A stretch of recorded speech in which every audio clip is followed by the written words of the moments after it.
বন্ধুরা, অনেক পরীক্ষার্থী উদ্বিগ্ন হয়ে যেটা প্রশ্ন আমাকে জিজ্ঞাসা করছেন সেটা হচ্ছে যে 2024 সালের ডব্লিউবিসিএস এর নোটিফিকেশন বেরোতে এত দেরি হচ্ছে কেন। প্রথম কথা সেটা হচ্ছে এই উদ্বিগ্ন হওয়ার মধ্যে না হওয়াটাই স্বাভাবিক, মানে এটার মধ্যে কোনো অস্বাভাবিকতা নেই। তার কারণ আমরা যদি দেখি বিভিন্ন বিগত বছরগুলো নোটিফিকেশনের সময়কাল, তাহলে দেখবো যে যদি তম বছরে পরীক্ষা হয় তার বিজ্ঞপ্তি অধিকাংশ ক্ষেত্রে N-1 ইয়ারে বেরিয়েছে।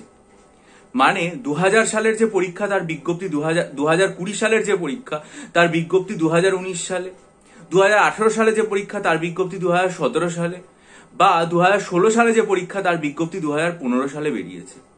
আমিও যখন ডব্লিউবিসিএস দিয়ে ক্র্যাক করি 2011-তে, তখনও কিন্তু আমাদের পরীক্ষার বিজ্ঞপ্তি 2010-এর আগস্ট সেপ্টেম্বরেই প্রকাশিত হয়েছিল।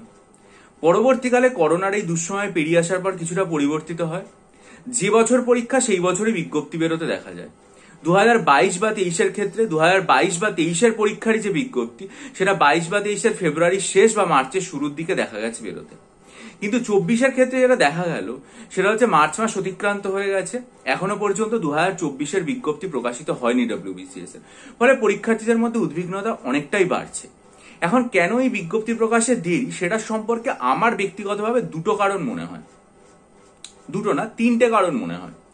প্রথম কারণ সেটা হচ্ছে, আপনাদের নিশ্চয়ই মনে আছে আমি আমার চ্যানেলে ভিডিও করেছিলাম যে ডব্লিউবিসিএস পরীক্ষার প্যাটার্ন পরিবর্তন করে সেটার মেইনসটাকে পুরোপুরি ডেসক্রিপটিভ করে দেওয়া এবং অনেকটা অল ইন্ডিয়া সিভিল সার্ভিস পরীক্ষার সমতুল্য করে তোলার একটা প্রচেষ্টা P&AR ডিপার্টমেন্ট অর্থাৎ পার্সোনাল অ্যান্ড অ্যাডমিনিস্ট্রেটিভ রিফর্ম ডিপার্টমেন্টের তরফ থেকে করা হয়েছিল।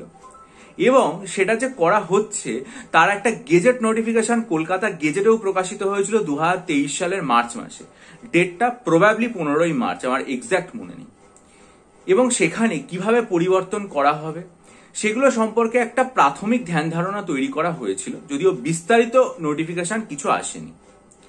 এখন P&AR ডিপার্টমেন্ট থেকে যদি এরকম একটা পরিবর্তন করে দেওয়া হয় তাহলে মনে করা হতে পারে যে তার পরবর্তীকালের যে মানে সিলেবাস বা তার পরবর্তীকালের যে পরীক্ষা সেটা ওরকম প্যাটার্নেই হবে।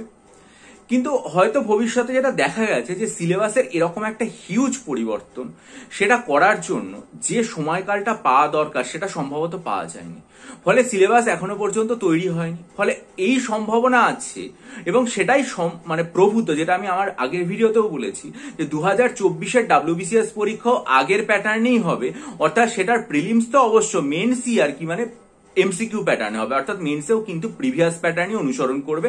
যেরকম বাংলা, ইংরেজি আর অপশনাল সেটা পুরোপুরি ডেসক্রিপটিভ হয় তাই হবে, কিন্তু বাকি ইতিহাস, ভূগোল, বিজ্ঞান, অর্থনীতি, পরিবেশ বিজ্ঞান বা সংবিধান, তার সাথে যদি অঙ্ক যাই বলি পেপার 3, 4, 5, 6 পুরোপুরি এমসিকিউ প্যাটার্নই হবে মেন পরীক্ষাতে। কিন্তু নবান্ন থেকে যখন একবার এটা গেজেট আকারে প্রকাশিত হয়েছিল তখন পুনরায় সেটাকে আগের অবস্থায় ফিরিয়ে নিয়ে যাওয়ার জন্য এটা আমার যেটুকু অভিজ্ঞতা বলে তাতে P&AR থেকে একটা কনফার্মেশনের প্রয়োজনীয়তা আছে। অর্থাৎ P&AR কে বলতে হবে এটা সুনিশ্চিত করে যে পরীক্ষাটা এখন অন্তত আগের যে প্যাটার্ন এমসিকিউ মেন সেটাই হোক, পরবর্তীকালে যে নতুন প্যাটার্ন সেটার কথা ভাবা যাবে।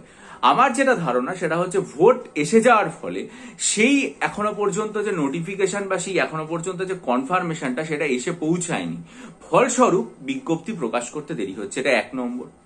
2 নম্বর আমার যে কারণটা মনে হয় সেটা হচ্ছে আমরা অলরেডি এটা জানি প্রত্যেকে যে ওএমআর শিট বা পরীক্ষা সংক্রান্ত বিভিন্ন ব্যাপারে একটা নতুন সংস্থাকে দায়িত্ব দেওয়ার জন্য টেন্ডার ডাকা হয়েছে। আমার চ্যানেলে আমি ভিডিও করে বলেওছিলাম কি কি বিষয়ক টেন্ডার দেওয়া হয়েছে। ফলে নতুন সংস্থা হয়তো দায়িত্ব নেবে, তারা কার্যপ্রণালী বুঝে নেবে, তারপরে ব্যাপারটা আরো আসবে। আর 3 নম্বর যেহেতু ভোটের প্রসেসের মধ্যে চলে গেছে, ফলে এখন সম্পূর্ণ প্রশাসনই তো ভোটের কাজকর্মে ব্যস্ত। ফলে এটা করার জন্য যে একটা মিটিং, কর্মচারীদের সঙ্গে ওঠা বসা বা কথাবার্তা বলা, সেই জায়গাটা হয়তো এখনো পর্যন্ত করে ওঠা সম্ভব হচ্ছে না। সেই কারণেই কিন্তু নোটিফিকেশনটা এখনো পর্যন্ত আসেনি। আমার আমার ব্যক্তিগত অভিজ্ঞতা থেকে আমি এটা জানালাম। এই 3টে কারণই আমার মনে হয়, হতে পারে আমি ভুল, হয়তো দেখা গেল দ্রুতই নোটিফিকেশন এসে গেল। যখনই নোটিফিকেশন আসবে, যখনই যা কিছু হবে সেটা আমি আমার চ্যানেলে জানিয়ে দেবো। আপনারা তার জন্য চ্যানেলটা সাবস্ক্রাইব করে নিন, বেল আইকন টিপে দিন, যাতে আপনারা বিষয়গুলো সম্পর্কে বিস্তারিত আলোচনা সমেত সবকিছু সঠিকভাবে জানতে পারেন। আর একটা কথা বলার, সেটা হচ্ছে যে আমার এখনো পর্যন্ত মনে হচ্ছে যে WBCS পরীক্ষার প্যাটার্ন 2024-এও কিন্তু ডেসক্রিপটিভ হওয়ার কোনো সম্ভাবনা নেই। প্রিলিমস এবং মেন্স 2023-2022-এ যে প্যাটার্ন, অর্থাৎ 2015 থেকে যে প্যাটার্ন অনুসৃত হয়ে আসছে, সেই প্যাটার্নেই পরীক্ষাটা হবে। ভবিষ্যতে যদি কখনো ডেসক্রিপটিভ প্যাটার্ন হয়, সেটা নিশ্চয়ই পিএসসি যখন আর কি তাদের বিজ্ঞপ্তিটা আনবে, তখন তো তারা বলবে পুরো জিনিসটা, ফলে চিত্রটা আমাদের সামনে তখনই পরিষ্কার হয়। ফলে যারা 24-এর জন্য প্রস্তুতি নেবেন তারা এখনো পর্যন্ত এমসিকিউ প্যাটার্নেই নিতে পারেন। কারণ আমার মনে আছে 2014 সালে যখন ডেসক্রিপটিভ প্যাটার্ন পরিবর্তিত হয়ে এমসিকিউ প্যাটার্নে এসেছিল, তার ঘোষণাটা কিন্তু 2014 সালের জানুয়ারি মাসেই হয়ে গেছিল এবং তারপর প্রিলিমিনারি হয়েছিল আগস্ট মাসে। ফলে পরীক্ষার্থীরা একটা যথাযথ সময় পেয়েছিল। এখন প্রিলিমস কবে হবে, যদি এবছরই হয় তাহলে সেটা কবে হবে, তারপরে নতুন প্যাটার্ন চেঞ্জ, আমার মনে হচ্ছে এবছর প্যাটার্ন চেঞ্জের কোনো সম্ভাবনা নেই। তাই পরীক্ষার্থীরা যেভাবে পড়ছেন সেভাবেই পড়ুন। নতুন কোনো আপডেট পেলে আমার চ্যানেলে অবশ্যই জানাবো। আর আসন্ন মিসলেনিয়াস এবং ক্লার্কশিপ পরীক্ষার জন্য আমি মক টেস্ট তৈরি করেছি। মিসলেনিয়াসের জন্য 16টা, ক্লার্কশিপের জন্য 10টা মক টেস্ট তৈরি করেছি। যদি কেউ নিতে চান তাহলে আমার চ্যানেলে আমি ভিডিও আপলোড করেছিলাম। সেটা কবে করেছিলাম? 26শে মার্চ। ভিডিওর লিঙ্ক আমি এই ভিডিওর ডেসক্রিপশন বক্সে দিলাম।